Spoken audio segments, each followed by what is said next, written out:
여러분 안녕하십니까. 코로나19 통합 뉴스룸 시작합니다. 박원순 전 시장이 마지막으로 공관을 나가기 약 30여 분 전 비서실장이 공관을 방문한 것으로 추정되는 모습이 CCTV 영상에 포착됐습니다. 경찰은 사망 당일 오후까지 통화한 비서실장을 소환해 조사를 벌였습니다. 첫 소식 전현우 기자가 보도합니다. 지난 9일 오전 10시 10분 서울시장 공관 앞 골목길로 한 남성이 걸어 나옵니다. 박 전 시장의 마지막 비서실장 고한석 전 실장입니다. 공관에서 박 시장과 만나고 난 뒤로 추정됩니다. 30여 분 뒤 박 전 시장은 마지막으로 공관에서 나왔습니다. 경찰은 고 전 실장을 어제 참고인 신분으로 소환해 조사했습니다. 3시간 반 동안 진행된 조사를 마친 뒤 고 전 실장은 박 시장과 실종 당일 오후 전화통화를 했다고 밝혔습니다. 마지막 통화 나누신 게 언제예요? 약 한 1시 39분으로 기억합니다. 하지만 통화 내용은 경찰 조사에서 밝혔다고만 말했습니다. 고 전 실장은 또 임순영 서울시 젠더특보가 지난 8일 성추행 고소 접수 전 관련 내용을 박 전 시장에게 알렸는지 여부는 몰랐다고 밝혔습니다. 젠더 특보랑 특보가 보고한 사실 알고 있으셨나요? 아니요. 모르고 있으셨나요? 네. 경찰은 오늘도 서울시 관계자들을 소환 조사하기로 했습니다. 박 전 시장 명의의 휴대전화는 모두 3대. 경찰은 분석 작업을 통해 박 시장의 마지막 행적을 파악할 예정입니다. 이 과정에서 박 전 시장이 고소 사실을 언제 누구로부터 연락받았는지도 밝혀질 가능성이 있습니다. 경찰은 그러나 서울시 직원 소환과 휴대전화 분석 모두 박 전 시장의 사망 경위를 살펴보기 위한 것뿐이라고 선을 그었습니다. 경찰은 또 피해 여성이 수사를 의뢰한 2차 가해에 대해서도 본격 수사에 나섰습니다. 한편 국가인권위원회도 박 전 시장 성추행 의혹 진정에 대해 담당 조사관을 배정하는 등 조사를 시작했습니다. KBS 뉴스 전현우입니다. 서울시가 박원순 전 시장의 사망 이후 처음으로 공식 입장을 발표했습니다. 민관합동조사단을 구성해 철저한 진상규명을 하고 피해자에 대한 2차 가해 차단을 최우선 과제로 삼겠다고 밝혔습니다. 보도에 민정희 기자입니다. 서울시가 우선 내놓은 카드는 민관합동조사단입니다. 성추행 의혹에 대한 진상규명을 위한 조사단에는 여성단체와 인권 전문가 등 외부 인사가 주를 이룰 것으로 보입니다. 민간합동조사단 구성 운영으로 조사의 공정성과 객관성을 담보하겠습니다. 또 피해 직원에 대한 2차 가해 차단을 최우선 과제로 삼겠다고 강조했습니다. 2차 가해가 확인될 경우 징계 등을 통해 엄정하게 대응하겠다는 겁니다. 피해 직원이 일상으로 복귀할 수 있도록 최대한 지원을 아끼지 않겠다고 약속했습니다. 이미 피해자는 신상 공개 우려, 인신 공격 등으로 극심한 정신적 고통을 겪고 있다며 경찰에 고소한 바 있습니다. 상담과 정신적 치료 등의 지원, 심신 및 정서 회복을 위한 치료 회복 프로그램 지원, 주거 안전 지원 등 제반 사항을 한편 서울시가 입장을 발표하며 피해자를 피해 호소인이라고 칭해 피해자에 대한 2차 가해라는 비판도 나왔습니다. 피해자가 아니라는 점을 부각시키기 위한 서울시의 일방적 주장이라는 지적입니다. 이에 대해 서울시는 공식적인 통로를 통한 피해 접수가 없었기 때문에 피해자라고 할 수 없다는 입장입니다. 서울시에 이게 공식적으로 이렇게 접수가 되고 우리 내부 그것도 그렇습니다. 내부에서도 공식적으로 접수가 되고 이제 진행이 되긴 스타트 시점에서 피해자라는 용어를 씁니다. 서울시는 여성단체와 인권단체 등과 협의해 민관합동조사단의 규모와 형태를 정할 예정이라고 밝혔습니다. KBS 뉴스 민정입니다. 박원순 전 서울시장의 성추행 의혹은 물론 풀어야 할 핵심 의혹들이 있습니다. 피해자의 고소 사실이 어떻게 누구를 통해 부적절하게 유출이 됐는지, 또 서울시 관계자들이 피해자의 호소에도 이를 조직적으로 묵살했는지 여부입니다. 계속해서 오대성 기자입니다. 성추행 의혹 피해자의 고소장이 경찰에 접수된 건 지난 8일 오후 4시 30분쯤입니다. 이후 이 내용은 경찰청과 청와대에 보고됐습니다. 박 전 시장은 이날 저녁 구청장들과의 만찬을 마치고 공관으로 돌아와 보고를 받고 일부 측근들과 이 문제에 대해 논의를 한 걸로 알려졌습니다. 피해자 측은 피소 사실이 박 전 시장에게 미리 전달됐다고 주장했습니다. 서울시장의 주위에 있는 사람에게는 본격적인 수사가 시작되기도 전에 증거인멸의 기회가 주어진다는 점을 우리는 목도했습니다. 박 시장 측이 피소 사실을 언제, 어떤 경로로 알게 됐는지가 반드시 규명돼야 할 부분입니다. 비밀 누설로 인한 고소 사실 유출은 가해자의 증거인멸이나 고소취하 협박 등으로 이어질 수 있고 다른 비슷한 유형의 사건에서 피해자들의 고소를 위축시킬 우려가 있기 때문입니다. 이미 시민단체들은 경찰과 청와대 관계자를 공무상 비밀 누설 혐의로 고발했는데 서울시는 일단 즉답을 피했습니다. 제가 그 부분에 대해서는 어떤 말씀을 여기서 드리기보다는 그 부분도 역시 민간 우리 합동조사단에 의해서 밝혀질 내용이라고 저는. 피해자의 호소를 시 관계자들이 조직적으로 묵인했는지도 따져봐야 할 부분입니다. 피해자 측은 내부의 도움을 요청했는데도 묵살됐다고 주장했습니다. 피해자는 서울시 내부에 도움을 요청했으나 시장은 그럴 사람이 아니라며 시장의 단순한 실수로 받아들이라고 하거나 서울시는 공식적으로 접수된 신고가 없어 당연히 조사도 이뤄진 게 없다는 입장입니다. 또 피해자가 어떤 채용 과정을 거쳐 비서실에 근무하게 됐는지도 조사단이 밝혀야 할 쟁점입니다. KBS 뉴스 오대성입니다. 민주당 이해찬 대표가 어제 박 전 시장의 성추행 의혹과 사망에 대해 직접 사과했습니다. 미래통합당은 성추행 의혹에 대해 진상규명은 서울시가 아닌 특검이나 특별수사본부가 맡아야 한다고 주장했습니다. 박혜진 기자입니다. 박원순 전 시장 장례 이후 첫 공식 석상에 나온 민주당 이해찬 대표. 국민의 실망을 이리고 횡정 공백이 발생한 데 책임을 통감한다며 고개를 숙였습니다. 피해 호소인께서 겪으시는 고통에 깊은 위로의 말씀을 드리며 다시 한번 통절한 사과의 말씀을 드립니다. 대변인이 피해 호소 여성의 아픔에 위로를 표한다며 당대표의 입장을 대독했다. 대리 사과 비판을 받은 지 이틀 만에 직접 사과한 겁니다. 고인의 부재로 당 차원의 진상조사는 어렵다며 대신 서울시가 사건 경위를 철저히 밝혀달라고 했습니다. 후속 조치로 성인지 교육 강화를 위해 당규를 개정하고 소속 공직자 감찰기구도 설치하기로 했습니다. 성추행 의혹에 대한 입장을 내지 않았던 이낙연 의원은 이 대표가 사과한 뒤 처음 입장을 냈습니다. 피해 고소인과 국민들께 사과드린다. 특히 사건의 진상이 규명되길 바란다며 모든 개인과 기관이 협력해야 한다고 했습니다. 통합당은 여론을 못 견뎌내놓은 영혼 없는 반성이라고 평가절하하며 진상규명은 서울시가 아닌 특검이나 특별수사본부가 맡아야 한다고 주장했습니다. 서울시는 직간접적으로 가해를 한 정황이 드러나 있는 그런 상황이기 때문에 자체 진상조사한다는 것은 고양이에게 생선가게를 맡기는 것과 다를 바가 없다는. 다음 주 월요일 예정인 경찰청장 인사청문회 증인으로 서울시 정무부시장과 젠더특보 등 11명을 추가 요청했지만 받아들여지지 않았습니다. 정의당 여성본부는 국회 국정조사를 당 지도부에 건의했습니다. KBS 뉴스 박혜진입니다. 다음 소식입니다. 국회가 오늘 21대 국회 개원식을 열고 본격적인 의정 활동에 들어갑니다. 문재인 대통령의 개원 연설도 예정돼 있는데요. 코로나 위기 극복과 한국판 뉴딜을 위한 초당적 협조를 요청할 것으로 보입니다. 보도에 조태영 기자입니다. 국회 임기 시작 48일 만에 개원식, 1987년 개헌 이후 가장 늦은 겁니다.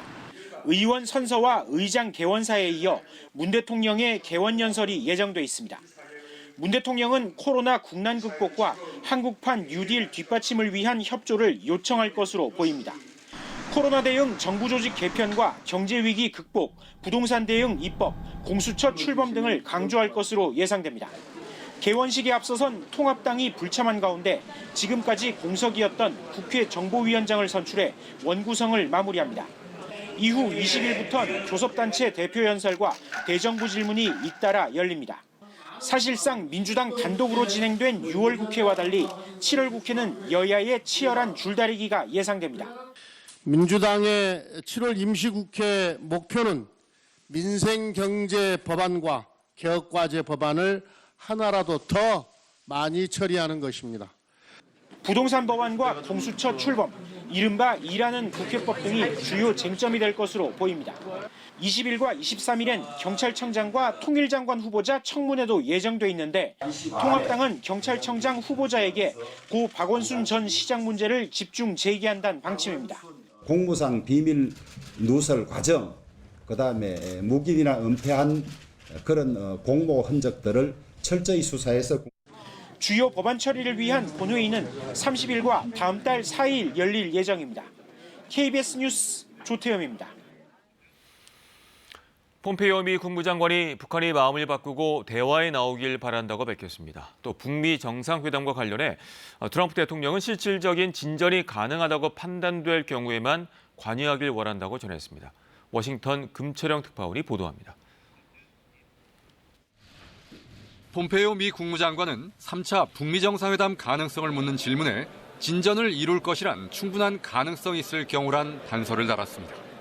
진전을 이뤄야 할 대상으로 4개항에 합의했던 싱가포르 회담 결과를 언급했습니다. 성과가 없었던 하노이 회담은 언급하지 않았습니다. President Trump only wants to engage in a summit if we believe there's a sufficient likelihood that we can make real progress in achieving the outcomes that were set forth in Singapore. 북한은 의지가 있는 파트너가 필요하다고도 했습니다. We hope they'll change their mind. We look forward to engaging them in dialogue so that we can get to the right outcome. 최근 비건 국무부 부장관이 한국을 방문한 자리에서 북한을 향해 자신의 협상 상대를 정하라고 했었는데 북한만 의향이 있다면 미국은 대화할 준비가 돼 있다는 의미로 보입니다. 동시에 북한은 미 대선 지켜보면서 저울질하지 말라는 뜻으로도 읽힙니다. 물론 협상은 어렵겠지만 이제 미국에게도 북한에게도 좋을 성과를 낼 때라고 했습니다. Now it's time to get to the harder problems and secure a better outcome, not only for the security of the American people, but for the people of North Korea as well. 검증 가능한 비핵화라는 미 행정부의 기본 입장은 그대로입니다. 하지만 대선을 앞둔 트럼프 행정부가 대북 외교를 성과로 생각하고 있다는 점, 좀 더 진전된 결과를 내고 싶다는 뜻을 표명한 것만큼은 분명해 보입니다. 워싱턴에서 KBS 뉴스 금채령입니다. 공직선거법상 허위사실 공표 혐의로 재판에 넘겨진 이재명 경기도지사에 대한 대법원 선고가 오늘 오후 2시에 나옵니다. 지사직은 물론 향후 대선 등 정치 생명이 걸린 만큼 그 결과가 주목됩니다. 백인성 기자입니다. 지난 2018년 6.13 지방선거를 앞두고 열린 TV토론회. 이재명 경기도지사는 2012년 성남시장 재직 시절 친형을 정신병원에 입원시키려 했다는 의혹을 부인했습니다. 형님을 정신병원에 입원시키려고 하셨죠. 저는 그런 일 없습니다. 하지만 의혹이 계속되자 이 지사는 어머니가 친형의 정신질환을 보건소에 확인해보자고 해 진단을 요청한 것이라고 해명했습니다. 검찰은 그러나 선거운동 과정에서 나온 이 지사의 발언이 공직선거법상 허위사실 공표에 해당한다며 재판에 넘겼습니다.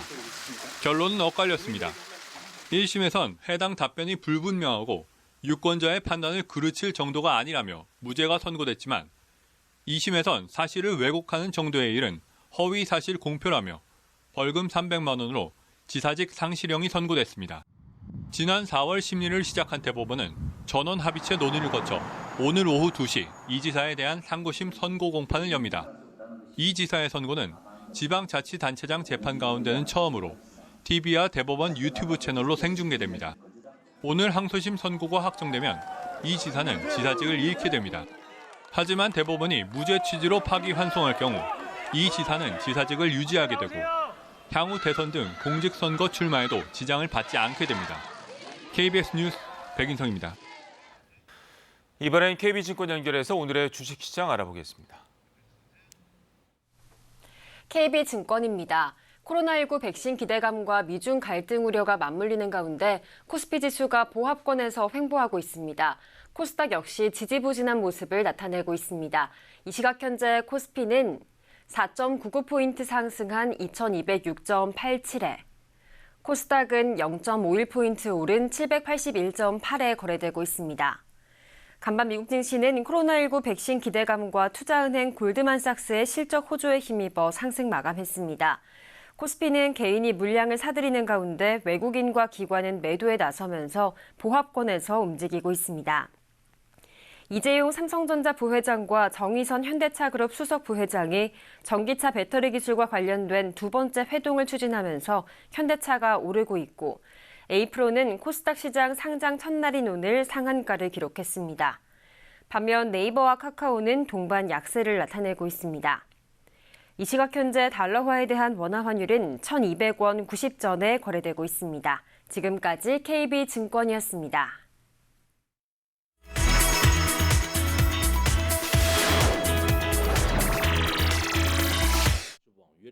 중국 상하이에서 자율주행 자동차 무료 체험 서비스가 진행 중인데 2주간 연인원 10,000명이 넘게 참여하며 큰 관심을 끌고 있습니다. 앱을 이용해 자율주행 자동차 탑승 예약을 하면 이렇게 자동차가 도착합니다. 승객은 체험 동의서에 사인을 하고 차량 내 QR코드를 스캔해 신분 확인을 거친 다음 자율주행 체험을 시작합니다. 시험 운행 기간이라 운전석과 조수석에 사람이 타고 있지만 주행과 관련한 조작은 아무것도 하지 않습니다. 차량 지붕에 20개에 달하는 센서가 달려 있어 돌발 상황에도 적절히 대처합니다. 看到，因为他们都属于闯红灯的性质，我们是避让之后再进行左转。就是可能比我想象中的要平顺得多，这基本上像是一个老司机一样，就是这个该快快，该慢慢。 자율주행 자동차 개발업체 측은 시민들의 직접 참여를 통해 발견되는 문제점을 해결하면 좀 더 정밀한 성능 개선이 가능할 것으로 기대하고 있습니다.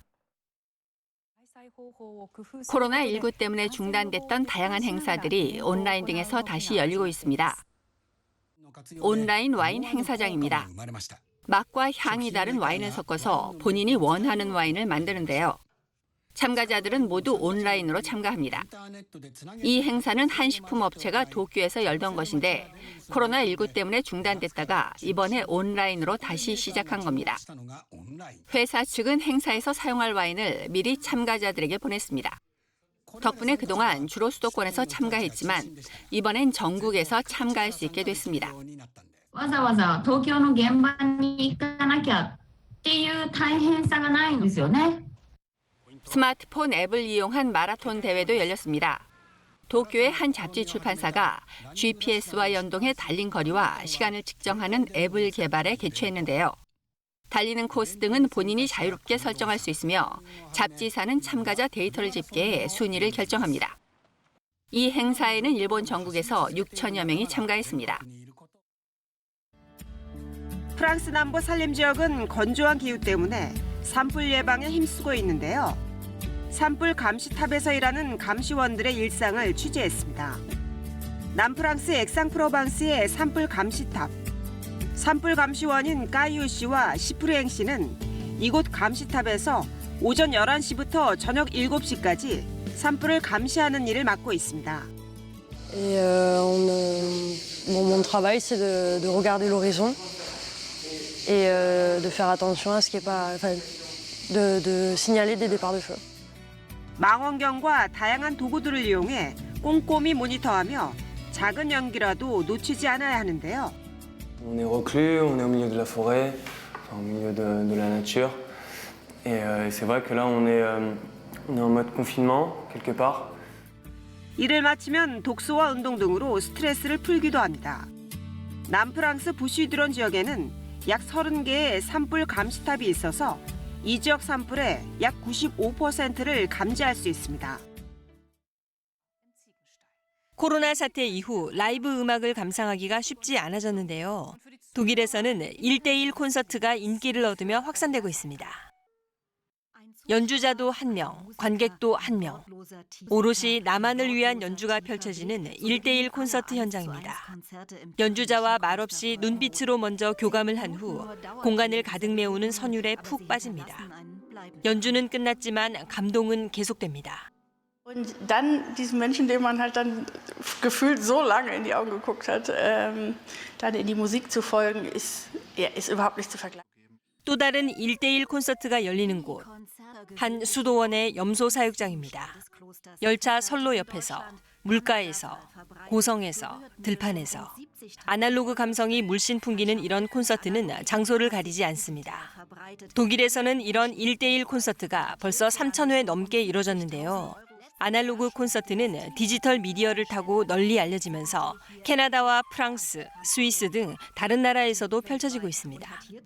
사회적 거리는 유지한 채 이뤄지는 이런 1대1 방식의 문화 서비스는 이제 음악계를 넘어서 각종 낭송회나 일기 모임, 연극 등 다양한 문화계로도 확산되고 있습니다. KBS 월주뉴스입니다. 조금 전 들어온 소식입니다. 한국은행 금융통화위원회가 현재 연 0.5%인 기준금리를 유지하기로 했습니다. 금통위는 코로나19 충격으로 경기 침체가 예상되자 지난 3월과 5월 두 차례에 걸쳐 2개월 만에 0.75%포인트나 금리를 내렸습니다. 하지만 7월 현재 상대적으로 안정적인 금융시장과 과열 상태인 부동산 등 자산시장을 고려할 때 추가 인하 필요성이 크지 않다고 판단하는 것으로 보입니다. 서울 그린벨트 해제에 대해 소극적인 태도를 보여왔던 국토부가 이제 진지한 논의를 시작하겠다며 입장을 바꿨습니다. 검토할 수 있다는 분위기인데요. 서울시는 강하게 반대했습니다. 이지윤 기자입니다. 부동산 후속 대책 논의를 위해 열린 여당과 정부 회의에서 여당은 주택 공급 확대에 방점을 찍었습니다. 집이 모자라지 않는다는 정부의 설명과는 달리 추가 공급 대책에 정책의 성패가 달려 있다고 강조했습니다. 여전히 공급이 부족하다는 것이 국민의 공통적인 여론임을 부인할 수 없습니다. 집값 안정화의 성패는 주택 공급에 달려있다고 해도 과언이 아닙니다. 관심이 쏠리는 건 서울의 그린벨트 해제 여부입니다. 당정이 끝난 뒤에도 그린벨트 해제 등에 대해서는 논의된 바 없다고 선을 그었던 국토부. 그런데 오후에 열린 주택 공급 확대 첫 회의에서는 다른 입장을 내놨습니다. 도시 주변 그린벨트의 활용 가능성 여부 등 지금까지 검토되지 않았던 다양한 이슈에 대해서도 진지하게 논의를 해나갈 것입니다. 서울의 그린벨트 면적은 총 150제곱킬로미터. 서초구가 서울에서 가장 넓고 강남권에선 강동과 강남이 뒤를 잇습니다. 집값 안정을 위해 이 지역의 그린벨트를 일부 해제해 싼값의 아파트를 공급하는 방안도 검토될 수 있습니다. 그러려면 서울시를 설득해야 하는데 쉽지 않습니다. 2년 전 국토부가 서울 강남권 일대 그린벨트를 직권으로 풀려고 했지만 서울시의 강한 반대로 무산됐습니다. 이번에도 서울시는 입장 자료를 통해 그린벨트는 서울의 마지막 보루로 해제 없이 온전히 보전하겠다고 밝혀 앞으로 협의에 난항이 예상됩니다. KBS 뉴스 이지윤입니다. 전북 임실군청의 여성 공무원이 간부들에게 성폭력을 당했다는 문자를 남기고 자신의 집에서 숨진 채 발견됐습니다. 경찰이 사실 여부를 조사하고 있습니다. 보도에 서윤덕 기자입니다. 전북 임실군청 직원 40대 여성이 지난 11일 자신의 집에서 숨진 채 발견됐습니다. 성폭력을 한 간부들과 이달 초부터 같은 부서에서 일하게 돼 힘들다는 내용의 문자를 숨지기 사흘 전 군청 인사 담당자와 지인에게 보냈습니다. 성추행했던 관님과 성폭행했던 관님과 어떻게 같이 근무를 하느냐 이런 메시지였습니다. 자신이 일하던 부서에 성폭력 가해자로 지목한 간부들이 새로 오자 이틀 만에 연가를 내고 집에 있던 중이었습니다. 유족은 죽음으로써 피해 사실을 알린 거라고 하지만 해당 간부들은 사실이 아니라고 반박합니다. 그냥 어디 근무했다는 그 정도만 알지 모임을 한다거나 그런 것들은 없었어요. 제가 맹세코 하늘 추측 나도 그런 말씀드릴 수 있어요. 여성 공무원이 숨지기 전 성폭력 피해를 주장하며 인사 담당자에게 문자까지 보냈지만 군청은 아무런 조치도 하지 않았습니다. 담당 부서인 성폭력 고충 상담실이 알게 된 건 여성 공무원이 이미 숨진 뒤였습니다. 경찰은 숨진 여성 공무원의 휴대전화를 유족으로부터 넘겨받고 문자를 받은 지인과 함께 일한 공무원 등을 상대로 사실 여부를 조사하고 있습니다. KBS 뉴스 서윤덕입니다. 9살 아이를 여행용 가방 안에 7시간 넘게 가둬 숨지게 한 의붓 어머니에 대한 첫 재판이 열렸습니다. 피고인 측은 상습 학대한 건 인정했지만 살인 혐의는 부인했는데요. 자세한 내용 최선준 기자가 보도합니다. 9살 어린이를 여행용 가방에 7시간 넘게 가둬 숨지게 한 혐의로 구속 기소된 의붓 어머니 A씨. 검찰은 A씨가 아이를 감금한 가방 위에 올라가 수차례 뛰고 숨쉬기 힘들다고 호소하는데도 가방 안으로 헤어드라이기에 뜨거운 바람까지 넣었다며 미필적 고의에 의한 살인 혐의를 적용했습니다. 하지만 어제 열린 첫 재판에서 피고인 측 변호인은 상습 학대와 특수 상해 혐의는 인정했지만 살인 혐의는 부인했습니다. 가방 위에 올라가긴 했지만 뛰지 않았고 드라이기 바람도 가방 안이 아니라 가방 밖으로 빠져나온 아이의 손을 향해 쬐었다며 살인의 고의는 없었다는 겁니다. 그러나 검찰은 당시 함께 있었던 A씨의 친자녀 2명이 엄마가 시켜 가방 위에 올라가 뛰었다는 진술을 했다고 반박하고 진술 녹화 영상도 확보했다고 밝혔습니다. 첫 재판에서 검찰 측은 이 의붓 어머니에 대해 전자발찌 부착 명령도 청구했습니다. 범행을 반성하지 않고 다른 강력범죄를 저지를 가능성이 높기 때문이라고 주장했습니다.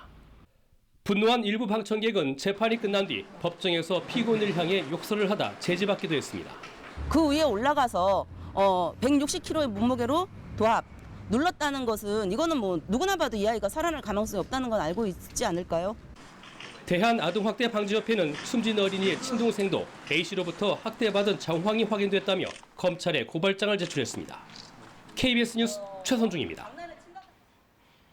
오늘은 비가 그친 남부지방도 기온이 껑충 올라 전국이 덥겠습니다. 한낮에 서울이 30도, 광주, 대구가 29도로 어제보다 1도에서 7도 정도 높겠습니다. 한낮에 열기가 쌓이면 대기가 불안정해지면서 소나기 구름이 만들어집니다. 오늘 오후부터 밤 사이에는 경기 동부와 강원 영서, 충북 북부와 경북 북부 내륙, 전라도 내륙 지역에 소나기가 오는 곳이 많겠는데요. 국지적으로 돌풍이 불면서 벼락을 동반한 시간당 30mm가 넘는 세찬 소나기가 쏟아질 수 있어 주의가 필요합니다. 장마전선은 제주 남쪽 해상까지 물러났다가 일요일에 다시 북상해 다음 주 화요일까지 계속해서 비를 뿌리겠습니다. 날씨 전해드렸습니다. 코로나19 통합 뉴스룸은 12시 뉴스에서 이어집니다. 고맙습니다.